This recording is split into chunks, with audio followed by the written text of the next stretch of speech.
진짜? 이것도? 이것도? 자, 잘 생각해보자. 아니 그럼 돈을 어디다 쓰는 거야 벌어가지고.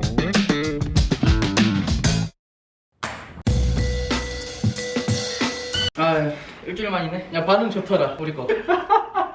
물어보고 싶은 게 있는데 스케이트보드 데크. 만들었어. 그래서? 아니. 왜 샀어 그럼? 나는 좀 더 가벼운 걸 타고 싶어. 내가 지금 타고 있는 게 8.125인치인가 그래. 트릭을 하기 위해선 좀 더 가벼운 게 좋겠다라고 생각을 해서 가벼운 데크를 맞추려고 하던 도중에 선물을 받았고, 기왕 슈프림 거를 선물 받았으니까 슈프림 데크로 맞춰보자라고 해서 구매를 했어. 생각보다 슈프림도 수요가 없는 것들은 저렴해. 슈프림 로고가 큼지막하게 바뀐 내가 좋아하는 3D의 감성을 가지고 있는 싸게 구매했어. 그걸 타고 허세라도 부려보자. 내가 알고 있는 스케이트보드 문화 쪽에서 제일 멋있는 브랜드는 슈프림이야. 방금 했던 말이 모든 이유 상관없이 그냥 그게 다 충족시켜주는 것 같아. 그냥 이런 거 다 편집되고 슈프림이기 때문에 산 거지.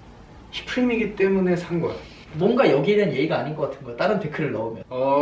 그거는 맞아. 형이 그 선택을 하는 데 있어서 명분이 있는 거야. 명분을 선물해 주신 거야. 아, 그치. 그분한테 너무 감사드리지. 형이 원래 막 슈프림에 큰 관심이 없는 건 알았거든? 보드를 사면서 애정이 생기고, 슈프림 옷이 패션을 주 목적으로 한 브랜드만은 아니잖아. 어떻게 보면 모든 굿즈나 콜라보를 하는 대상이나 다 되게 보드 문화 안에 있기 때문에 형도 이제 좀 돈을 걷다 쓰겠네. 근데 비싸? 이것도?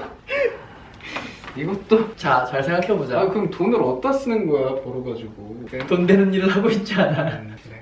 솔직히 말해서 슈프림에서 후드 하나 발매하면 얼마야? 미국 기준으로 하면은 한화로 환산하면 한 20만 원 미만이지. 그치? 근데 나는 스케이트보드를 타고 싶은 사람이 스케이트보드를 타면서 입을 옷까지 슈프림의 옷을 사고 싶지는 않아. 그 첫 번째 금액이야. 후드티는 진짜 언제 어디든 캐주얼하게 편하게 입을 수 있는 옷 중에 하나잖아. 20만원짜리 후드티를 입고 땀을 내면서 땅바닥에 구를 수 있는 그런 운동을 하기 위해서 그 후드를 입어야 된대. 그럼 난 보드 안 타지. 나랑 어울리지 않는 옷이라고 생각을 하는 거지. 내가 미국에서 봤을 때 달러 숫자로 봤을 때 프림이나 투시나 반스나 트레셔나 뭔가 이런 스트림 문화나 보드 문화권에 있는 그런 브랜드들이 가격이 다 똑같아. 수시도? 오히려 투시는 슈프림이랑 거의 가격이 같고, 트레셔나 반스가 조금 낮은데 그거 해봤자 몇만 원 차이야. 근데 얘네들이 한국에 들어올 때 어떤 제품을 신기하긴 하더라고. 예를 들어서 뭐 미국에서 130불이야? 그러면 하나로 치면은 더 올라가야 되는데 비슷하게 13만 원에 뭐 팔기도 하더라고. 근데 뭐 그런 거를 일일이 따질 수는 없는데, 내가 봤을 때 프림이라는 게 뭔가 그런 희소성이나 뭔가 한정 발매, 포장을 할 수 있는 뭔가 그런 컬렉팅이 그런 매력 가능한- 때문에 뭐 가격이 올라가는 것도 있고 우리나라에 입점하지 않으니까 비싼 것도 있는데, 달러 기준으로 봤을 때 얘네들이 가격 차이가 그렇게 안 나. 그 브랜드의 그 정도 옷은 그 정도 가격인 건데, 이제 문제는 일본으로 매장에 옮겨오면 식비가 또 들겠지. 일본 발매가로 따지면 거의 슈프림 후드티가 20만 원 중반 뭐 이렇게 돼. 그럼 이제 한국에서 리셀하면 한 30만 원 받아. 아예 구린 뭐 후드 아니면 샵으로 가면 40만 원이 넘어가고 50만 원이 돼. 그래서 슈프림을 비싸게 생각을 하는. 미국에서는 슈프림 팬티 4장이 묶어서 40불이거든? 4, 5만 원에. 이제 일본으로 가면 7,000엔, 뭐 세금까지 뭐 8,000엔, 8만 원이야. 두 배 뛰잖아. 그러면 이제 리셀 샵으로 한국으로 들어오면 12만 원이 되는 팬티 한 장에 3만 원짜리 갑자기 팬티가 되는 거야. 그래서 우리가 비싸게 느끼기는 하지만 원래 슈프림이라는 브랜드 자체는 그렇게까지 부담을 주는 브랜드가 아니고, 내가 생각하는 소비 자체는 어떤 시즌을 딱 봤을 때 사고 싶은 게 너무 많지만 할 수 있는 상황이나 내가 그것을 결국 했거나 아니면 교감을 해야 하잖아. 뭐 여러 가지 뭔가 나랑 인연이 있는 애가 내 수중에 들어올 거 아니야. 생각보다 한 시즌에 우리나라에 매장도 없고 많은 슈프림 옷을 나는 받지는 못하지만 내가 갖고 싶은 거는 몇 개는 꼬박꼬박 가졌던 거야. 그렇기 때문에 한 번에 내가 뭔가 나 슈프림 입문할 거고 리셀 다 해도 상관없어, 나는 돈이 존나 많아 뭐 이래가지고 싹 샀어. 그러면 내가 형한테 할 말이 없겠지만 이번 시즌에 이거 갖고 싶은데 그 중에 후드티는 하나가 포함되어 있겠지. 다음 시즌에 하나가 포함되어 있겠지. 그냥 그런 게 쌓여 있다 보니까 나중에 외출할 때 가볍게 입을 옷도 남아있다고 생각을 해. 물론 형도 그렇게 소비를 하겠지. 근데 슈프림도 그렇게 생각해줬으면 좋겠는 거야. 나는 너가 슈프림을 좋아하는 이유에 대해서 조금 궁금해. 내가 슈프림을 좋아하는 이유는 내 개인적으로 되게 매력을 많이 느낀 브랜드거든. 너무 오랫동안 매력 있는 브랜드라고 많은 사람들이 말했기 때문에 너무 식상할 수도 있지만 그래서 좋은 것 같아. 변태야? 내가 생각하는 가장 큰 매력은 많은 사람들이 요즘 슈프림은 유행이 같다라고 얘기를 하지만 유행을 타지 않는다는 게 제일 큰 매력인 것 같아. 한때 유행했었지. 베트멍, 발렌시아가 웨이브로고 그때 당시에는 그걸 입어야 핫하다고 생각을 했어. 베트멍을 따라서 모든 보세 옷들이 이렇게 나와서 발렌시아가 웨이브로 가격이 비싸다 보니까 데님 자켓 이런 것까진 부담스럽고 캡이라도 사야지 50만 원짜리 캡을 사지만 요즘 과연 누가 모자를 쓰면서 나 좀 트렌디해 라고 생각하고 쓸까? 비싼 모자 사고 있으니까 쓰긴 하겠지만 그런 마음은 좀 덜 느껴진단 말이야. 그거를 생각했을 때 슈프림은 유행을 타지 않아. 그게 첫 번째야. 자기네가 유행을 하던 안 하던 상관이 없어. 문화를 기반해서이기 때문이라고 생각해. 이전에도 스케이트보드를 타왔던 사람들은 쭉 있었어. 대중에 의해서 선택되었기 때문에 지금 근 10년간 스케이트보드라는 문화가 되게 커졌잖아. 슈프림이 흐름을 타야겠다라고 생각한 것도 아니었고 매주 자기네들이 하는 것처럼 해왔어. 잘 되면서 한정 발매를 한 게 아니라는 거지. 두 번째는 이 브랜드의 아이덴티티거든. 어떤 씬 안에 오랫동안 자리 잡아 있다는 것 자체가 멋인데 유행을 안 탄 이유가 기본으로 가지고 있는 라인은 옛날 꽃날부터 나왔던 옛날 꽃날?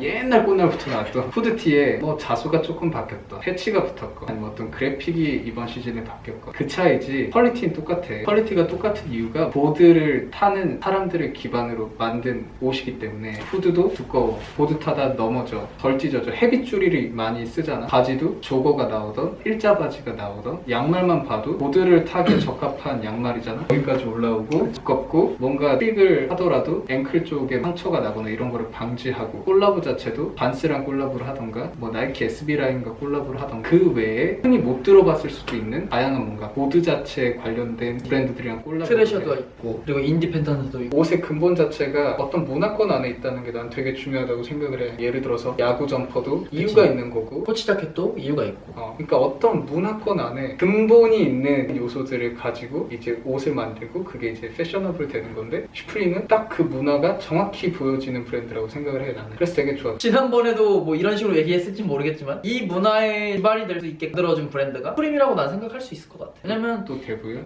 대부까지는 아닌 것 같고 다음으로 세 번째 매력적인 요소는 희소성이거든. 얘네들이 되게 매력적인 게 시즌을 시작할 때 이제 룩북이랑 이제 그 다음 시즌의 아이템을 쫙 오피셜하게 발표를 해. 그럼 이제 그걸 보고 사람들이 다 이번에 이거 예쁘네, 이번에 이거 나 갖고 싶네, 뭐 이제 이렇게 하는 거지. 그런 다음에 발매 자체가 랜덤이야. 목요일 발매라고 하면 얘네들이 월요일이나 화요일 정도에 자기들 뭔가 커뮤니티로 이번 주에 발매할 걸 이렇게 쓱 풀어. 그래서 뭐 슈프림 커뮤니티나 아니면 슈프림 오피셜에서 뭔가 이렇게 자기들이 뭔가 활동하는 뭔가 그런 것들을 이렇게 딱 뭔가 트레일러처럼 이렇게 보여주거든. 그럼 이제 이번 주에 뭐가 나오구나 이걸 아는 거야. 그러니까 미리 내가 갖고 싶은 거를 언제 사야겠다라고 할 수가 없어. 매주 지켜봐야 돼. 매주 가야 되는 거지. 이번 주에 나오나 마지막에 나오나 그것 자체도 매력적이고 그 시즌 전체를 기다릴 수 있게 만드는 요소라고 생각을 해요.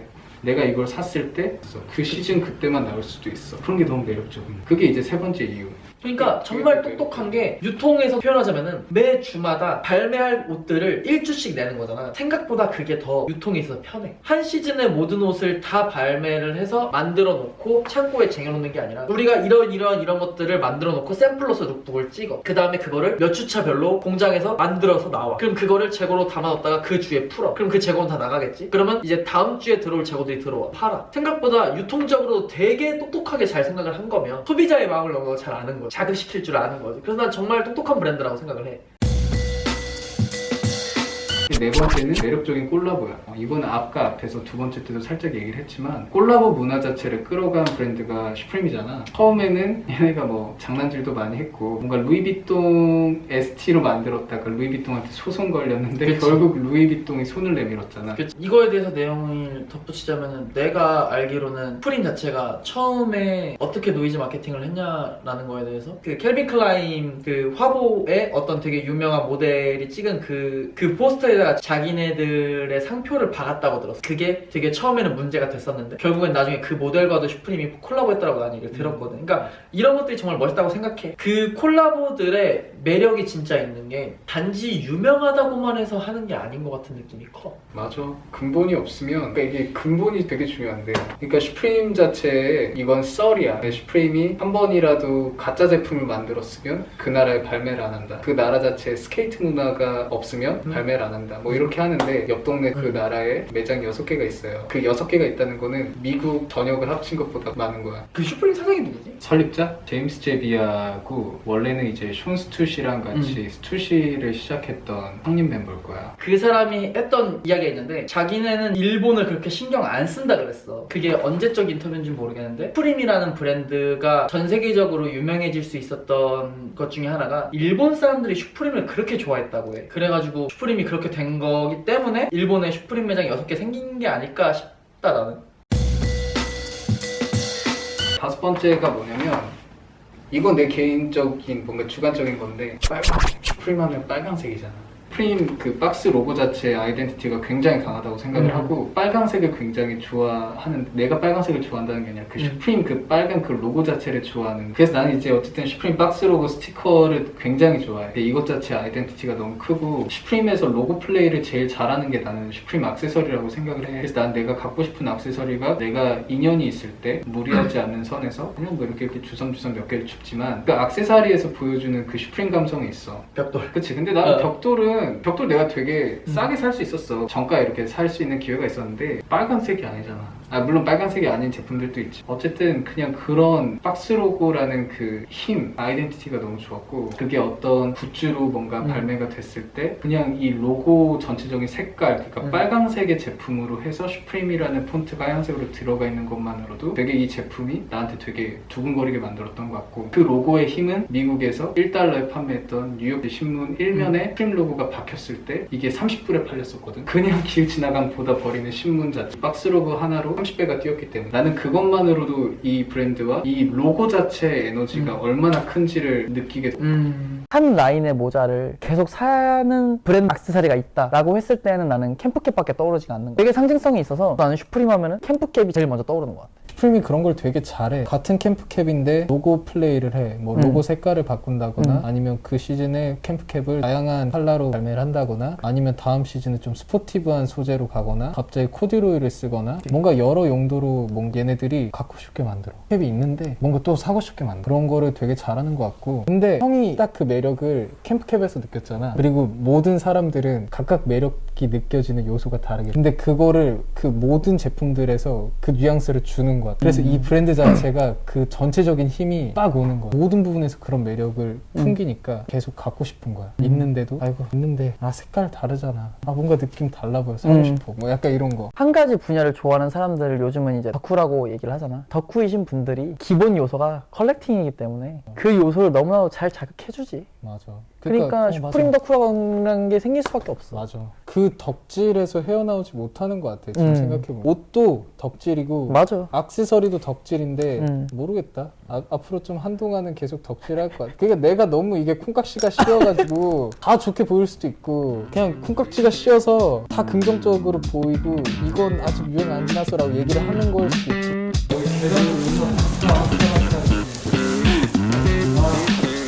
거의 너 옷장 다 털어온 거 아니야? 장원 깎았어?